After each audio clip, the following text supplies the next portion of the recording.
માં મૃતક માછીમારનો વીમો પાસ થતા માછીમારની પત્નીને 9 લાખનો અપાયો ચેક।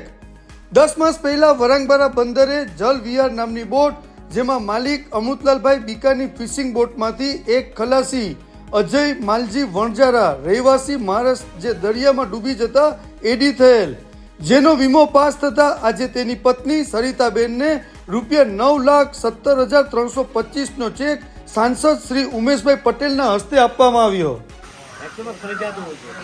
फरजियात हो આજે તે આપણે કોઈ બી માણસની લાતને ભરપાઈ કરી શકીએ બિલકુલ નહીં કરી શકીએ અને એની કોઈ કિંમત બી નહીં લગાવી પણ જ્યારે આવી હોનારત થાય ને માણસ પોતાની ઘરમાં માત્ર કમાતો વ્યક્તિ હોય ત્યારે ચાલી જાય ને તો ઘરના લોકોનું જીવન ધોરણ બહુ ખરાબ સ્થિતિમાં આવી જાય અને આગળની જિંદગી કાઢવી બહુ મુશ્કેલ થઈ જાય। જેમની એમ કે 2 બચ્ચા છે તો 2 બચ્ચા નાના છે તો અમે ભરણ પોષણ કરવાનો અને આખી જિંદગી ચલાવવું મુશ્કેલ છે। એમાં આ રકમ નાની કહેવાય પણ એક મહત્વપૂર્ણ રકમ કહેવાય જેમને એને સારો મળે। 9,17,000 આમ તો સારી રકમ કહેવાય અને ખોટ સુધાર કરવા માટેની આ રકમ મળેલી છે।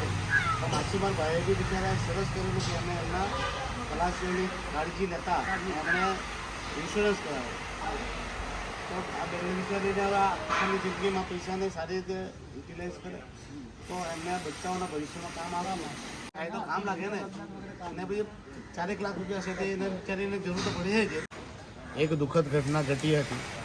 જલ વિહાર જે બોટ છે એમના ખલાસીનું દુઃખદ નિધન થયું હતું, આકસ્મિક નિધન થયું હતું, જે લગભગ આજથી 10 મહિના પહેલાં એટલે 31 જાન્યુઆરી 2024ના દિવસે આ હાદસો થયો। તો આ હાદસામાં ખલાસીની જાન ગઈ હતી।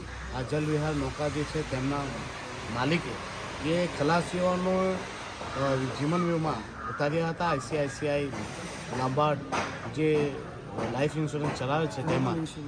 તો એ જનરલ ઇન્સ્યોરન્સમાં એમણે જ્યારે ડેથ થઈ ત્યારે ક્લેમ કર્યો અને એમના એજન્ટ તરીકે ગિરીશભાઈ અને માછીમારજીની મહેનતથી આ ગરીબ પરિવારને 9,17,000 જેટલા રૂપિયા મળ્યા।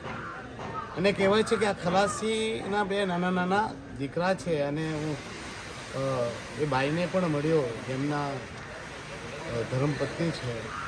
એમની સ્થિતિ જોઈને આપણે પણ દુઃખ થાય અને તકલીફ થાય કે આવા પરિવારનો એકમાત્ર સહારો છીનવાઈ ગયો। પૈસા કોઈપણ મૃત્યુનો ભરપાઈ કરી શકતી નથી અને ભલે આ ભરપાઈ એમના મૃત્યુને વર્તનમાં નહીં માની શકાય, પરંતુ આ જે રકમ છે એ એમના પરિવારને આર્થિક સદ્ધરતા આપવા માટે ખૂબ જ જરૂરી હતી અને મળી એ ખૂબ જ સરાહનીય કાર્ય છે।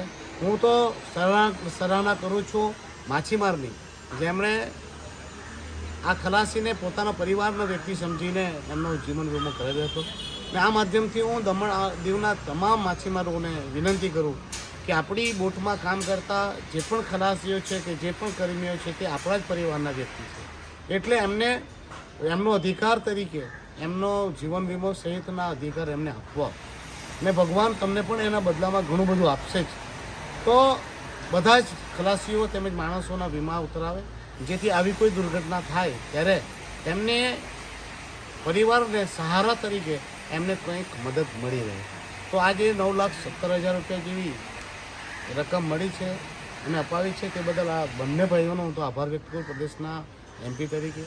અને એ પરિવારને પણ હું હૈયાધારણા આપી છે કે તમે ચિંતા નહીં કરતા, જ્યારે પણ તમને સાંસદની જરૂર પડે હું તમારા સાથે જ છું।